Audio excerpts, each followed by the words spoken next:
Today I'm sharing 4 simple tips on how to save money on groceries this summer without sacrificing quality or flavor. If you're just meeting me, my name is 𝐂𝐎𝐋𝐿, and this is 𝐂𝐎𝐋𝐿 Legacy, where I teach you how to save money on groceries. I am the best-selling author of the Zero Waste Produce Guide, which goes through 75 fruits and vegetables and how to get them to last for weeks so you can have zero food waste. My first tip is to eat seasonally and be excited for the new produce that's coming into season. I love, as we're moving into the summertime, that we can get fresh corn on the cob from the farmer's market or huge watermelons that end up saving so much money. I love looking for watermelons that have that webbing on the side, which shows that they were sun cured and pollinated by bees, so they are the sweetest. And getting that fresh corn from the farmer's market, I make sure never to peel back the husk when I'm picking them out. They will stay fresher a lot longer in your crisper drawer if you leave those whole. I have one in my fridge, hold on. I actually have some fridge that's in my refrigerator that is almost 3 weeks old at this point. It was in my crisper drawer with other vegetables. But when you are picking out your corn, just fill up to the top and feel if the kernels are formed or not. Don't pull back those husks. It will actually stay fresh a really long time in your refrigerator when you do this. And I just trim off the top of the silks here so it doesn't make a mess in my crisper drawer. And it is berry season like everywhere in the country right now. So if you are able to get flats of berries and bring them home and wash them like I teach in my Zero Waste Produce Guide and so many of my videos here on the 𝐋𝐈𝐍𝐊 Legacy, how to wash them with a vinegar wash, which will kill off the mold spores, 𝐂𝐻𝐿, Listeria, and any other harmful pathogens on them. Then you can freeze them and bring them out all year long. So you are getting the best price on your berries when you buy them in the summertime and the best quality, and you know that they're safe to bring out for your family and use all year. I love changing up our meal plan through the seasons too, and during the summertime you can get away with things that are so much lighter and don't take as much cooking time. So I love making things like yakisoba that I can put a ton of vegetables into and either use chicken or steak or shrimp and make a really well-balanced meal that we can even eat for leftovers. We also do a lot of different salads and wraps. I will meal prep salads and even pasta salad that we can eat on for the entire week, loading it with tons of veggies and extra protein so it's really well balanced.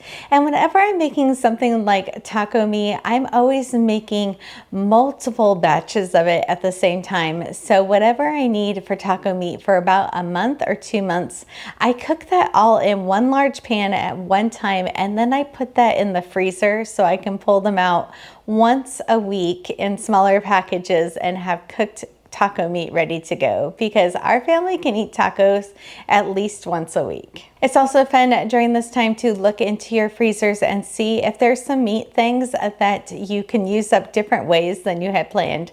Just recently I had some stew meat that I pulled out of the freezer, and I was going to make kebabs over the weekend, and I had planned on making kebabs and marinated them, and then it ended up raining because I live in the Seattle area, so I ended up cooking those in a pan and then putting the veggies in the oven. But being able to have that single ingredient item, which was the cut of meat in my freezer, I was able to change up our plan really easily using those same items, and I could have cooked it on the grill and just as easily cooked it in a pan. I even have a blog post with no cook summer ideas that we will link in the description, so make sure that you're checking that out. I had a TED Talk talking about reducing food waste.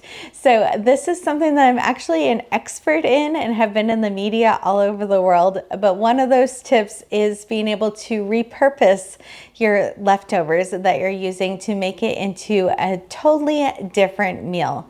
So recently I had some leftover steaks, and then a couple nights later I was able to make those into fajitas, which made it seem like something totally different instead of just having the same thing over again.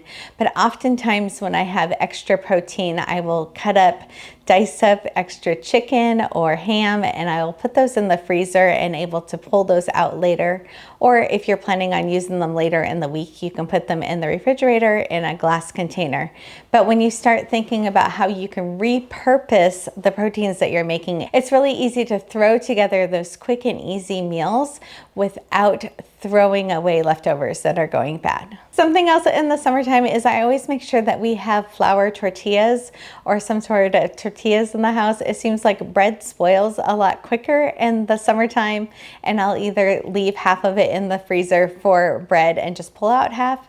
But if you have tortillas in the house, it's really easy to use those for breakfast burritos, for quesadillas, for soft tacos, for all kinds of things, wraps. That way you are using up the items that you're buying at the grocery store. So I try to buy versatile items like that when I'm going grocery shopping. If you're interested in our grocery shopping hauls, we post all of them and they are available here on the Cross Legacy. And summertime is the perfect time to grow something yourself. So in our landscape, we have some herbs, some chives, even some blueberries that are disguised in our flower beds.